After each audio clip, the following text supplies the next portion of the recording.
Hello everyone, আসসালামু আলাইকুম। Welcome back to my channel. আজকে করে দেখাবো কিভাবে আপনারা খুব সহজে একটা রাউন্ড শেপের কেক দিয়ে হার্ট শেপ করে নিতে পারবেন। অনেক সময় দেখা যায় হার্ট শেপের কেক মোল্ড গড়ে থাকে না, তারা চাইলে আমার মতো রাউন্ড শেপের কেক দিয়ে হার্ট শেপ করে নিতে পারবেন। তো আশা করছি আমার আজকের ভিডিওটা আপনাদের ভালো লাগবে। চলুন দেখে নিয়ে যাক কিভাবে করছি। এখানে একটা রাউন্ড শেপের অরেঞ্জ কেক নিয়েছি। আপনারা এখানে যে কোনো ধরনের কেক নিতে পারেন, ভ্যানিলা কেক, চকলেট কেক। আর এই কেকের রেসিপিটা রিসেন্টলি আমার চ্যানেলে আপলোড করেছি, লিঙ্কটা ডেসক্রিপশন বক্সে দেয়া থাকবে, আপনারা চাইলে ওইখান থেকে দেখে নিতে পারেন। এবার কেকের উপর দিয়ে দিচ্ছি সুগার সিরাপ। হাফ কাপ দুধের সাথে 3 টেবিল চামচ চিনি মিশিয়ে সুগার সিরাপ তৈরি করে নিয়েছি। স্পঞ্জ কেকে সিরাপ ব্যবহার করলে কেকটা খেতে কিন্তু ড্রাই লাগবে না। সুগার সিরাপ দিয়ে দেওয়া হয়ে গেলে পরিমাণ মতো ক্রিম দিয়ে দিচ্ছি। আজকের এই কেকটা ডেকোরেশনের জন্য আমার হুইপিং ক্রিম লেগেছিল 1 কাপ পরিমাণ। আর এই ক্রিমের রেসিপিটা আমার চ্যানেলে দেওয়া আছে, আপনারা চাইলে ওইখান থেকে দেখে নিতে পারেন।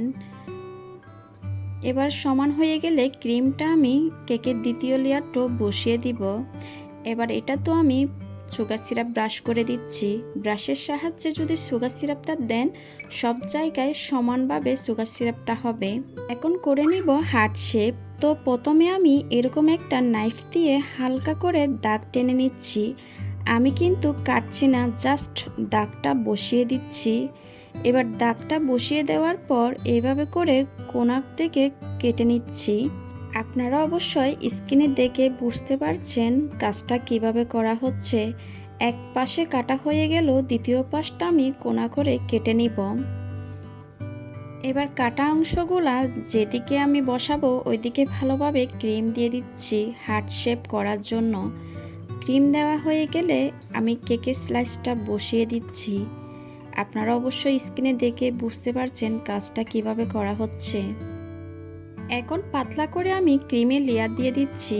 এই পর্যায়ে অল্প পরিমাণ ক্রিম দিয়ে ক্রাম কোটিং করে নিচ্ছি। এভাবে ক্রাম কোটিং করে ফ্রিজে যদি আধা ঘন্টা রাখেন, আপনার ক্রিমটা সেট হয়ে গেলে পরবর্তী ক্রিম দেওয়ার সময় কেকের ফিনিশিংটা খুব সুন্দর আসবে। আমার ভালোভাবে ক্রাম কোটিং করা হয়ে গেছে, ফ্রিজে রেখে দিয়েছিলাম আধা ঘন্টার জন্য। আধা ঘন্টা পর আমি ফ্রিজ থেকে বের করে নিয়েছি। এবার এর উপরে আমি ভালোভাবে ক্রিম দিয়ে কভার করে নিব কেকটাকে।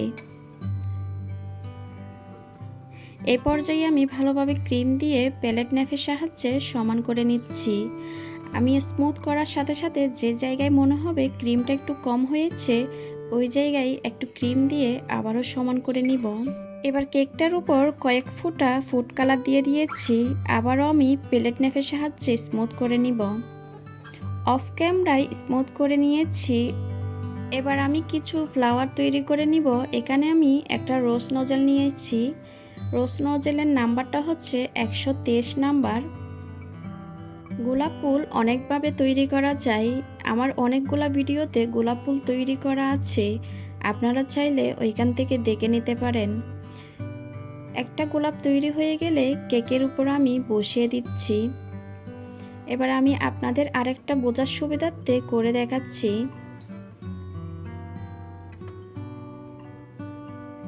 আমার ভিডিওটা যদি আপনাদের ভালো লেগে থাকে প্লিজ একটা লাইক দিবেন। ফুলটা তৈরি হয়ে গেছে, এবার এটাও আমি বসিয়ে দিচ্ছি। বাকি ফুলগুলো আমি অফ ক্যামেরায় করে নিব। অফ ক্যামেরায় আমি কেকটা ডেকোরেশন করে নিয়েছি।